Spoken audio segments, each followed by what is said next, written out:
"Ma, is this a joke to you? Why did you give me a fake ID?" The officer smirked, flicked his lighter, and set Nancy's ID on fire. "Next time, bring something real," he sneered.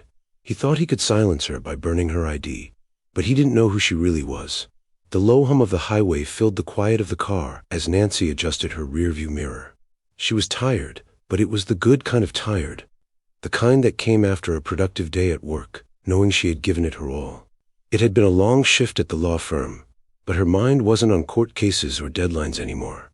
It was on her 2 kids waiting at home and the macaroni and cheese she had promised them for dinner. She smiled at the thought of her youngest trying to help in the kitchen, probably making a big mess of flour and noodles. The sun had dipped below the horizon, leaving the sky painted in deep purples and oranges. She glanced at the clock on the dashboard, 6:43 p.m. With only 10 minutes to go before she would reach her house in Bakersfield, California, Nancy exhaled a small sigh of relief. Dinner, a little TV with the kids, and finally some rest. That was the plan. But something about the road ahead caught her eye. The intersection she was approaching seemed unusually quiet for this time of night. Her grip on the steering wheel tightened slightly. She brushed off the uneasy feeling. Maybe it was just her nerves after such a long day. She pushed the thought aside, focusing instead on her mental checklist for tomorrow. Then, in the corner of her mirror, she saw them, flashing red and blue lights. Her stomach sank. She hadn't been speeding, hadn't run a light, hadn't done anything to warrant being pulled over. Yet here she was slowing down and pulling over to the side of the road. Her fingers trembled slightly as she turned on her hazard lights and rolled down her window. Nancy wasn't new to being stopped by the police. She had dealt with random checks before. She always kept her documents in order, always kept her demeanor calm, knowing all too well how easily things could escalate.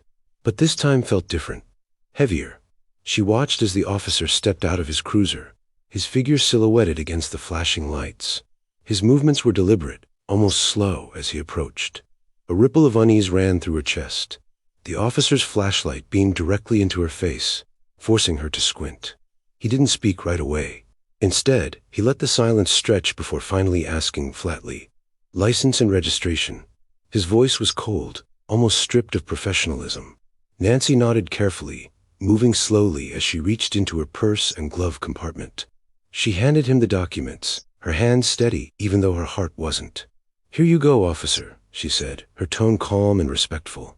He barely glanced at her before taking the papers and retreating to his cruiser.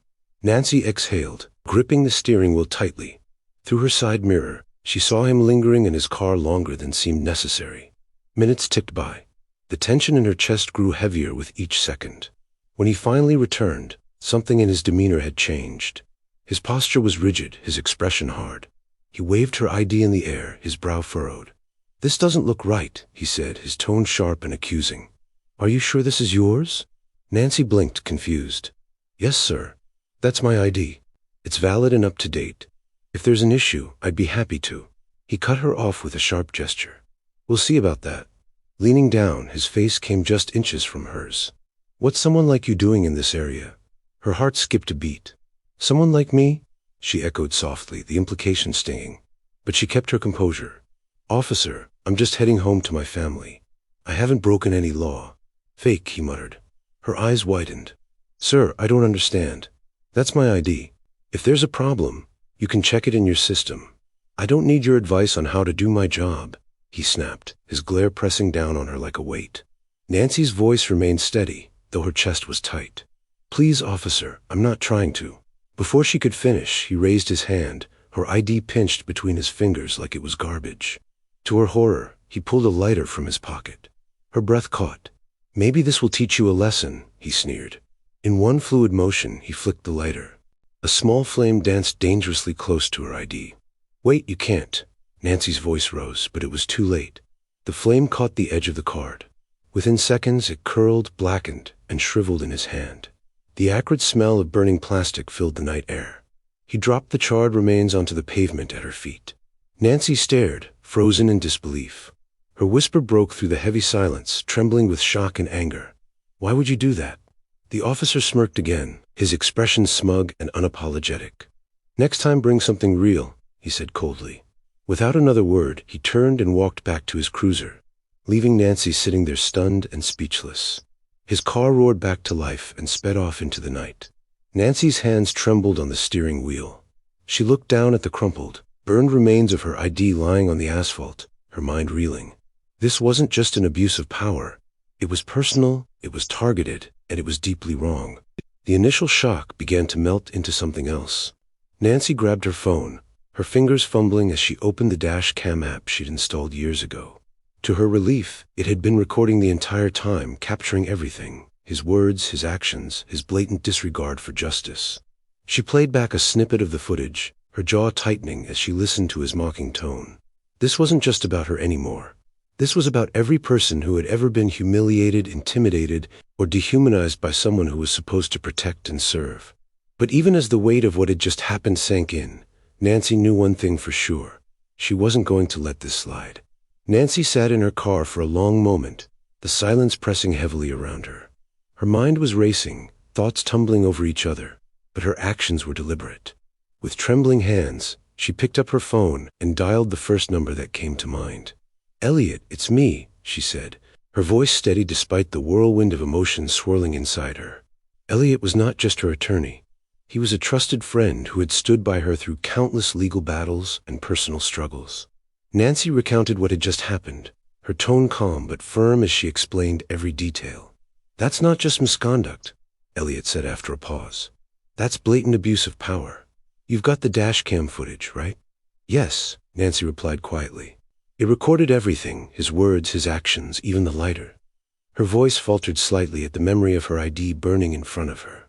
"Good," Elliot said, his voice reassuring and firm. "Don't worry, we're going to handle this." He messed with the wrong person. Nancy ended the call and took a moment to compose herself. The thought of her children waiting at home gave her strength. This wasn't just about her dignity anymore. It was about ensuring a safer, better future for them, free from the fear of being unfairly targeted. The next morning, Elliot filed a formal complaint with the police department, attaching the dash cam footage as undeniable evidence. Nancy's story quickly gained traction, spreading through local news outlets. Reporters reached out for interviews, while community leaders voiced their outrage. Soon, the officer's identity was revealed, and with it, his long history of misconduct finally came to light. Complaints of similar behavior had been buried for years, but now, under the heavy weight of public scrutiny, they resurfaced with force. Nancy's case was no longer just hers. It became a rallying point for the entire community. Protests erupted outside the police station, demanding accountability not just for this one officer, but for the whole department. Signs bearing bold slogans like "Justice for Nancy" and "End Racial Profiling" filled the crowded streets. Nancy, ever composed, stood tall and spoke to the crowd during one such rally. "This isn't just about me," she said, her voice clear, steady, and resolute. "This is about every single person who has been mistreated because someone thought they could get away with it. We're here to say enough is enough." The legal process moved forward, slow but steady. The officer was placed on administrative leave, and Nancy prepared to testify in court. But the weight of the fight wasn't hers alone. Support poured in from strangers, civil rights organizations, and even other law enforcement officers who condemned the blatant abuse of power. But even as the case gained momentum, Nancy knew deep inside that the fight wasn't just about winning in court. It was about changing the system itself. The courtroom was packed on the day of the hearing. Nancy sat at the witness stand, her head held high, her voice unwavering, as she recounted the events of that night with striking clarity and poise. The dash cam footage played on a large screen for all to see. The officer's smug smirk and the flicker of the lighter, stark reminders of the abuse she had endured. Gasps rippled through the courtroom as the recording reached its haunting crescendo. The ID burning in his hand and his mocking words echoing in the silent chamber. When the officer's defense tried to argue that his actions were misjudged but not malicious, Nancy's attorney countered firmly with the hard facts. A pattern of complaints against the officer, his repeated disregard for protocol, and the undeniable footage of his actions. The jury deliberated for hours, but at last the verdict was clear: guilty of misconduct and abuse of authority. The officer was dismissed from the force, and the department issued a formal, public apology to Nancy. Yet for her, this victory was only part of a much larger battle. Nancy chose to use the settlement she received to establish a legal aid fund for victims of racial profiling. ensuring that others who found themselves in her position would never have to face it alone. Her case sparked a nationwide conversation about the unchecked power of law enforcement. Nancy was invited to speak on panels, share her experience, and help shape new reforms aimed at bringing accountability where it had long been absent.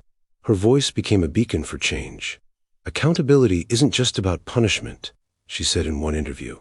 "It's about rebuilding trust, it's about healing communities, and it's about ensuring that no one else ever has to experience what I did." Months later, Nancy drove down that same stretch of road, this time with her kids laughing in the back seat. Her youngest was singing off-key to a song on the radio, while her oldest was excitedly telling a story about school. As they passed the intersection where it had all happened, Nancy glanced at the spot briefly, then focused back on the road ahead with steady resolve. She had turned that painful moment of humiliation into a movement for justice, and that thought gave her peace. To those watching, Nancy's story isn't just a tale of one woman's resilience. It's a call to action. It's a reminder that silence allows injustice to thrive, but one voice, backed by courage, determination, and truth, can create powerful waves of change. If her story moved you, take a moment to think about how you can make a difference in your own community. Whether it's supporting organizations fighting for justice, holding those in power accountable, or simply educating yourself and others. Every action, no matter how small, truly matters. Don't forget to subscribe for more stories that inspire change and spark important conversations. Together, we can create a better, fairer world.